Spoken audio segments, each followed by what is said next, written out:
Olá, bom dia. Bom dia, quinta-feira, 14 de fevereiro. Acompanhe as notícias desta edição do Jornal Visual. Parte da história do Brasil é retratada numa mostra fotográfica em Brasília. E hoje é dia das notícias paralímpicas. O Jornal Visual começa agora, o único em rede nacional que você assiste em Libras. Para evitar tragédias como a que aconteceu em Santa Maria, no Rio Grande do Sul, empresas de grande porte investem em treinamento especializado. É só uma simulação, mas não tem como fugir do perigo e do estresse. E qualquer detalhe faz a diferença. Senhor, posição do vento! Olha a posição do vento! O treinamento é de prevenção e combate a incêndio. Ele é feito por uma empresa especializada em sistemas de segurança em Duque de Caxias, na Baixada Fluminense.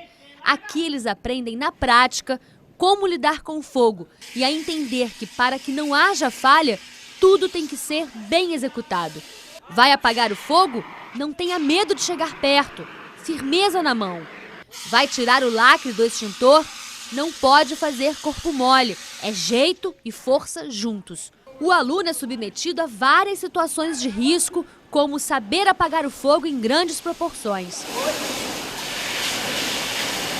Avançar! Esquerda, direita! O cuidado aqui também inclui avaliar o foco do incêndio, como se posicionar diante do fogo. Eu vou contornar, ver aonde tem fogo ali, a chama piloto para dar prosseguimento a outro fogo. Vi que não tem fogo, nunca vira as costas. Nesse centro de treinamento, esse ambiente aqui é muito parecido com a boate lá em Santa Maria. É um ambiente fechado, tá escuro, porque o incêndio corta a luz muitas vezes e tá com muita fumaça. Primeira recomendação do Corpo de Bombeiros, manter a calma. Segunda recomendação, na hora que for sair, que for procurar a saída, sempre ir tateando a parede, para que você evite ser pisoteado e para que você tenha uma direção, um norte, de saber para onde que você está indo. Os alunos, petroleiros que trabalham embarcados, fazem a simulação com todos os equipamentos de segurança, apesar de, neste caso, o gás não é tóxico. Andar abaixado também é uma lição aprendida aqui. Vamos entrar abaixado para respirar melhor, ok? Cuidado com o batente. E durante a simulação, no local onde está o foco do incêndio, um número impressiona. O calor aqui dentro pode chegar a 600 graus Celsius, com muita facilidade. E fica difícil realmente você escapar de uma situação dessa sem treinamento. Os instrutores são especialistas em salvamento e bombeiros. A corporação tem 300 integrantes dedicados à fiscalização de riscos. Desses, 65 estão lotados na capital. Quem fez o curso entendeu a dimensão do perigo. Tem que manter a calma e sempre ter voz de comando. Quem está sempre à frente na brigada ou combatendo incêndio tem que ter voz de comando para combater aquilo ali, para não acontecer erro igual tem acontecido. Depois do incêndio de Santa Maria, aumentou a preocupação com relação às pessoas com deficiência em espaços de difícil acesso. Após a tragédia de Santa Maria, que deixou mais de 230 mortos, pessoas com deficiência passaram a reclamar por adaptações que permitam a saída delas desse tipo de local. Como é que a gente faria para sair dali dentro? Seria muito complicado, né? Porque ninguém, na hora do tumulto, ninguém ia lembrar da gente. Então, assim, se tivesse uma porta mais larga ou então acessível, sem degrau, eu poderia até tocar minha cadeira e tentar chegar ao local. Douglas, que é cadeirante há 15 anos, diminuiu a ida a shows e festas por medo de tumulto. Durante uma briga em um desses eventos, a falta de uma saída de emergência acessível o deixou com poucas opções de se defender. Só tinha uma saída só, e a saída de emergência era um degrau, meio alto, e onde não tinha acesso para cadeirante. Tive que ficar quietinho debaixo da mesa, escondido, vem assistindo a briga debaixo da mesa. Não há lei que obrigue ter saídas de emergência específicas para pessoas com deficiência. Mas existem disposições da Associação Brasileira de Normas Técnicas que regulam adaptações nelas. A norma 9077 determina que haja rampas e elevadores de segurança nas rotas de saída. E a norma 9050 define sinalização visual e sonora intermitente nas rotas de fuga e saída de emergência. Eu tenho baixa visão e poder sair com os outros, né, cegos. O que acontece? Às vezes a multidão nem sempre está indo para o lado certo. E aí se tivesse um som, né, para a gente seguir o alarme, aí a gente poderia ir para a porta de emergência. É possível para a pessoa com deficiência assistir a um espetáculo aqui no Teatro Nacional de Brasília. Há elevador de acesso, banheiros adaptados e assentos reservados. Agora, para sair em caso de emergência, aí é outra história. Apesar de várias sinalizações de saída, não há alarme visual nem sonoro intermitentes. O piso é liso, sem barreiras à cadeira de rodas. Mas ao se abrir as portas de emergência... Aqui é tudo bem, né? Aqui tudo bem. O problema é escada depois, né? Aí só com a reforma agora que vai resolver esse problema, né? A reforma do Teatro Nacional começa em julho. Uma oportunidade de se tornar exemplo de acesso, tanto na entrada quanto na saída, a todas as pessoas. Vamos às notícias paralímpicas.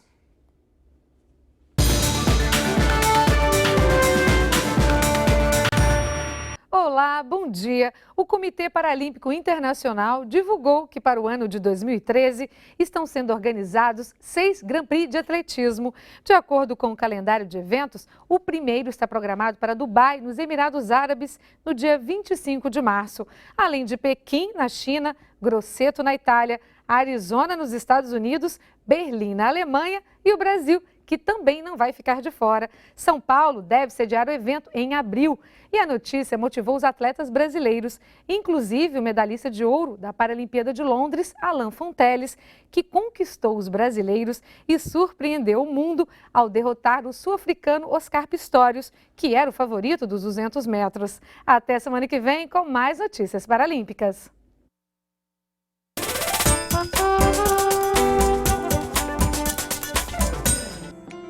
Mochila, uniforme, estojo, fichário. Revisando. Mochila, uniforme, estojo,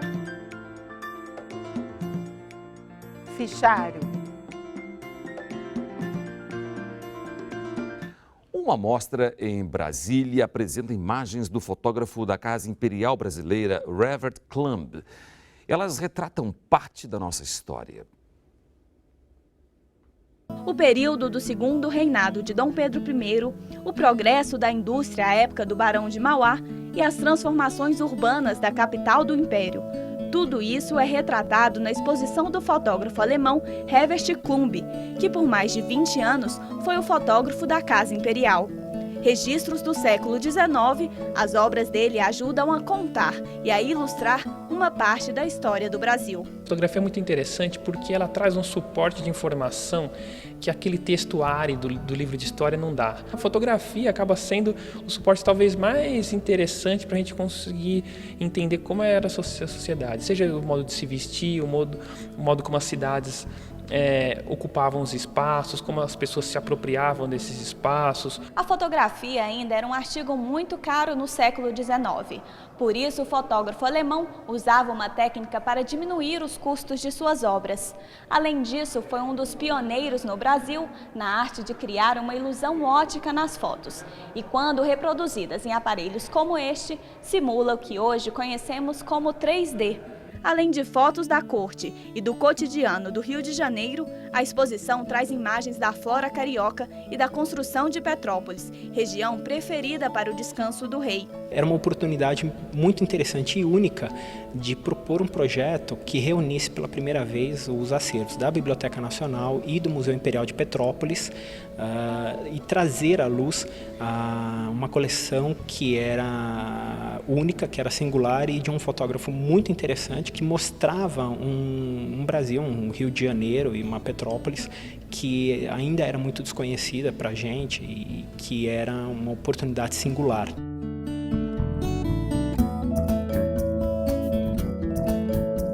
E olha, essa exposição pode ser vista até o dia 24 de março na Caixa Cultural de Brasília.